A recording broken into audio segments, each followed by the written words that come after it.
Good day everyone, my name is Venus Lauren Mangulabnan, and for my presentation today, I will be covering the Sandiganbayan. So let's go ahead and see the informations, the overview and history about the Sandiganbayan. Alright, so to start, we can see here the logo of Sandiganbayan, and let me go ahead and give you a brief description about the Sandiganbayan, okay?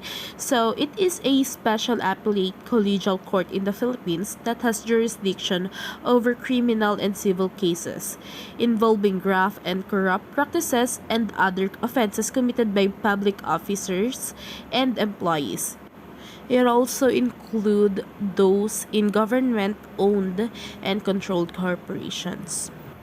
The special court was established by Presidential Decree Number 1486. It was subsequently modified by Presidential Decree Number 1606 and by Republic Act 7975, 8249, and 10660. It is equal in rank to the Court of Appeals and consists of 14 associate justices and one presiding justice. The Office of the Ombudsman owns the exclusive authority to bring cases to the Sandiganbayan. Okay, so enough with the overview of Sandiganbayan. Let's now proceed with the history. So, by Presidential Decree number 1486 in the 1973 Constitution, the Sandiganbayan was founded on June 11, 1978. This is during the presidency of Ferdinand E. Marcos. The court was on par with the regional trial courts in rank, then known as the courts of first instance. So, on December 10, 1978, Presidential Decree number 1606 raised the Sandiganbayan to the same status as the Court of Appeals, the country's second highest court. The Sandiganbayan's operations started on February 12 of that year.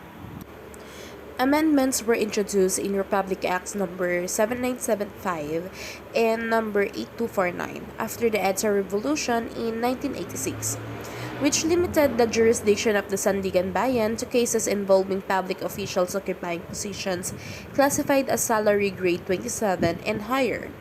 The Sandiganbayan currently sits in 7 divisions of 3 justices each, as per Republic Act number 10660 and amending Republic Act number 1606. So that's gonna be it for the history of the Sandiganbayan. Now let's go ahead and talk about the jurisdiction. Now, to determine whether the Sandiganbayan has jurisdiction, lawyers look into 2 criteria. So, the first one is the nature of the offense, and the second one is the salary grade of the public officials. So, following here, you can see the at least top 10 of the laws that we included under the jurisdiction of the Sandiganbayan. So, Sandiganbayan shall have original exclusive jurisdiction over, first in line, violation of anti-graft and corrupt practices law. So, that's gonna be the RA 3019. Next in line, we have forfeitures of illegally acquired wealth, which is RA 1379. And here, under crimes committed by public officers, namely direct, indirect, and qualified bribery, and the second one is corruption of public officials. Now, for the fourth jurisdiction, we have here other offenses or felonies, whether simple or complex, with other crimes committed in relation to the office by public officials. And we have civil and criminal cases filed pursuant to and in connection with Executive Orders 1, 2, 14, and 14A issued in 1986. Now, we also have violation of Code of Conduct and Ethical Standards, or RA 6713, and violation of plunder law under Republic Act 7080, violation of heinous crime law, Republic Act 7659, violation of anti-money laundering law when committed by a public officer under Republic Act 9160. Alright, so for the last one that I included here in jurisdiction of the Sandiganbayan, we have here Presidential Decree 46, referred to as the gift-giving decree, which makes it punishable for any official or employee to receive directly or indirectly, and for the private person to give or offer to give any gift, present, or any valuable thing on any occasion, including Christmas, when such gift, present, or valuable thing is given by reason of his official position, regardless of whether or not the same is for past favors, or the giver hopes or expects to receive a favor or better treatment in the future from the public official or employee concerned in the discharge of his official functions. So again, that's just some of the presidential decree or laws that is included under the jurisdiction of the Sandiganbayan. Now, let's go ahead and proceed with the composition of Sandiganbayan. Okay, so for the composition, the Sandiganbayan has a total of 15 departments. So we have 2 head offices, 12 divisions, and 1 legal research and technical staff, and a total of 385 authorized positions. So 335 out of 385 of these positions are already filled. So we also have here divisions and roles. I have written here the roles and divisions in Sandiganbayan, and I will be explaining to you one by one their functions and their roles as part of the Sandiganbayan. Okay, so before we proceed with these divisions and roles, let's just give an overview about them. Okay, so the Sandiganbayan originally had 3 divisions that assisted the office of the presiding justice. According to the Article 13 of the 1973 Constitution, the number of division was raised to 5 divisions in 1995. So in 2015, through the Republic Act 10660 under Aquino administration, the number of divisions was expanded to 7 divisions. So currently, the Sandiganbayan has Office of the Presiding Justice, Office of the Clerk of Court, Legal Research and Technical Staff, 7 divisions, or Office of the Deputy Clerk of Court, and 5 other divisions, namely Judicial Records Division, Administrative Division, Budget and Finance Division, Management Information System Division, Security and Sheriff Services Divisions. So now let's go ahead and proceed with the functions and roles of these offices and divisions are.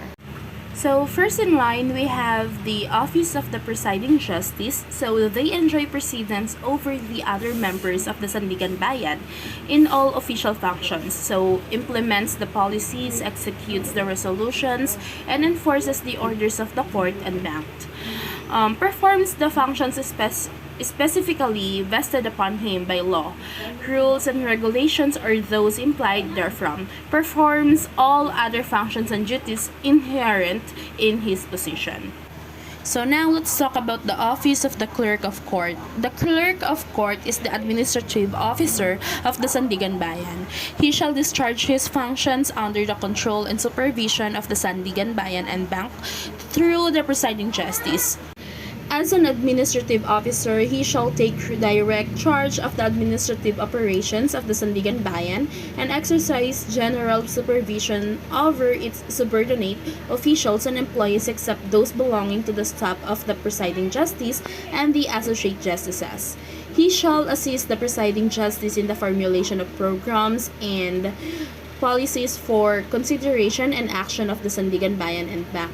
The Clerk of Court shall act as its secretariat and prepare its agenda, minutes of meetings, and resolutions. Okay, so now let's proceed with legal research and technical staff.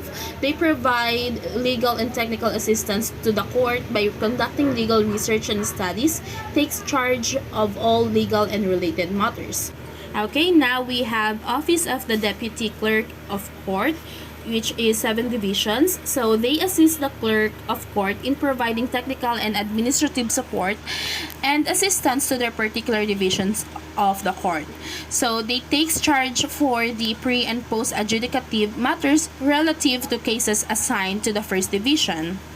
What we have next is the Judicial Records Division. So, takes charge of docketing of cases, plans, implements and evaluates programs for the systematic management of judicial records, and performs other related functions, prepares entries of judgment, issues copies of decisions, resolutions, and orders, and maintains a systematic filing and records keeping. Lastly, they handle the court's information system, monitoring requests and statistical data. Okay, now for the administrative division, they attends to the manpower development of the service needs of the court and performs all the functions relative to the administrative and personnel matters, attends to the procurement and maintenance of the properties, supplies, and equipment of the court, including the court's physical plant, takes charge of the collections and disbursements of the court. Now for the Budget and Finance Division, they prepares and executes the budgets of the court, initiates plans and formula for more effective utilizations of funds allotted to the court, fiscalizes the agency's financial interests, including disclosure of these deficiencies in control needing corrections. They keep accounting records for the court, prepares reports required by the Department of the Budget and Management, Commission on Audit, and other government agencies. So second to the last, we have Management Information System Division. So they provide technical services related to the planning, development, implementation, and maintenance of information systems. Takes care of all information and communications technology required by the court. And last one, we have the Security and Sheriff Services Divisions. They are in charge of the formulation of plans, implements and evaluates programs for the systematic management of security of the Sandiganbayan premises, property, and personnel, and performs other related functions. Takes charge of the formulation of systems for the effective services of court processes, and enforces of writs issued by the various divisions of the court. They serves as a liaison office of the various law enforcement agencies and the media regarding all court orders and processes issued by the various divisions of the court and other court related matters. They also takes custody of the accused, processing for their bail, for their temporary liberty, and or to turn over accused who voluntarily surrenders to the authorized detention centers. Oversee that all judicial and extrajudicial proceedings are accomplished. They take charge of the formulation of effective management and implementation of all kinds of court orders or processes and writs coming from the various divisions of the court. Okay, so that's gonna be the roles and functions of the divisions under the Sandiganbayan. Since now we're all done with the overview, history, jurisdiction, and roles of Sandiganbayan, let's see some of the notable cases that happened in Sandiganbayan. So we have Jingoy Estrada versus Sandiganbayan that in June 2014, plunder charges against the former Philippine Senator Jingoy Estrada and several other members of the Congress allegedly involved in the pork barrel scam run by Janet Lim Napoles were filed by the Ombudsman before the Sandiganbayan. So Estrada was accused of plundering a total of 183 million from the PDAF or PDAF fund. Now, we also have here withdrawal of justices.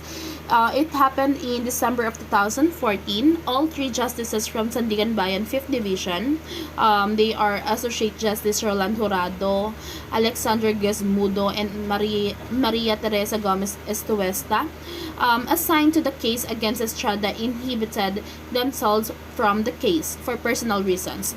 This marked the first time in the court's history that an entire division withdrew from hearing a case.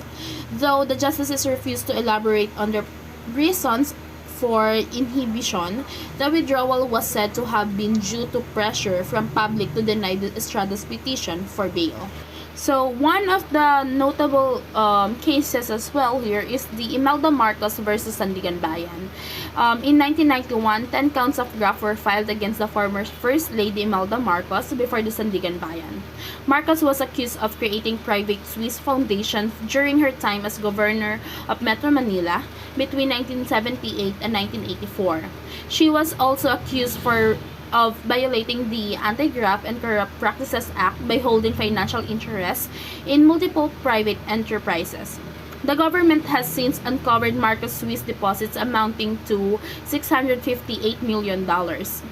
Another corruption case against Marcos involving unlawfully acquired art collections amounting to $24 million has been brought to the Sandiganbayan by appeals from the Presidential Commission on Good Government and the Office of the Solicitor General.